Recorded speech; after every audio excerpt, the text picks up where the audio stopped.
మోషే సొంత అక్కే దేవుడి నిర్ణయాన్ని సవాలు చేసి ఎంత భయంకరమైన ముగింపుని చూసిందో తెలుసా? సంఖ్యాకాండము 12వ అధ్యాయంలో ఒక షాకింగ్ సంఘటన జరిగింది. మిరియం, అహరోను, మోషే ఒక కూష్ దేశపు స్త్రీని పెళ్లి చేసుకున్నాడని విమర్శించడం మొదలుపెట్టారు.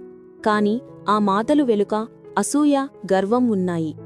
అసలు దేవుడు మోషే ద్వారా మాత్రమే మాట్లాడాడా? మా ద్వారా కూడా మాట్లాడలేదా? అందరిలోకెల్లా మోషేనే ఎందుకు అంత పైకి లేపాలి అని వాళ్ళనుకున్నారు. కాని దేవుడు ఆ మాటలు విన్నాడు. వెంటనే స్పందించాడు. దేవుడు ఒక మేఘస్తంభంలో దిగివచ్చి ఆ ముగ్గురిని గుడారం ద్వారం దగ్గరకు పిలిచాడు. అక్కడ దేవుడు తన సేవకుడైన మోషే పక్షాన నిలబడి గట్టిగా సమాధానం చెప్పాడు. నేను అతనితో ముఖాముఖిగా మాట్లాడుతాను, పొడుపు కథల్లా కాదు. మరి నా సేవకుడైన మోషేకు విరోధంగా మాట్లాడటానికి మీకెందుకు భయం లేకపోయింది అని అడిగాడు. ఆ మేఘం పైకి వెళ్లగానే మిరియం చర్మం మంచులా తెల్లగా మారిపోయి దెబ్బకి ఆమెకు కుష్ఠువ్యాధి సోకింది. ఆమె శరీరం దేవుని తీర్పుకి గుర్తుగా మారిపోయింది.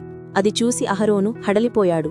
అహరోను వణికిపోతూ, అయ్యో ప్రభువా, ఈ పాపాన్ని మామీద మోపవద్దు, మమ్మల్ని క్షమించు అని మోషేని గ్రతిమిలాడుకున్నాడు. అప్పుడు మోషే ఏమాత్రం మనసులో కోపం పెట్టుకోకుండా, ఓ దేవా, దయచేసి ఈమెను బాగుచెయ్యి అని దేవుణ్ణి వేడుకున్నాడు.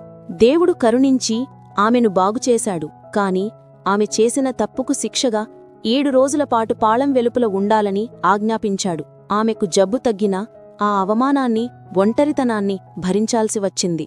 ఆమెకు పడ్డ ఆ శిక్షలో ఒక పెద్ద పాఠం ఉంది. దేవుడు ఎవరినైతే ఎన్నుకుంటాడో వారిని మనం గౌరవించాలి. దేవుని సేవకుడిని వ్యతిరేకించి మాట్లాడటం అంటే సాక్షాత్తు దేవుణ్ణి వ్యతిరేకించడమే అని మిరియం కఠినంగా నేర్చుకుంది.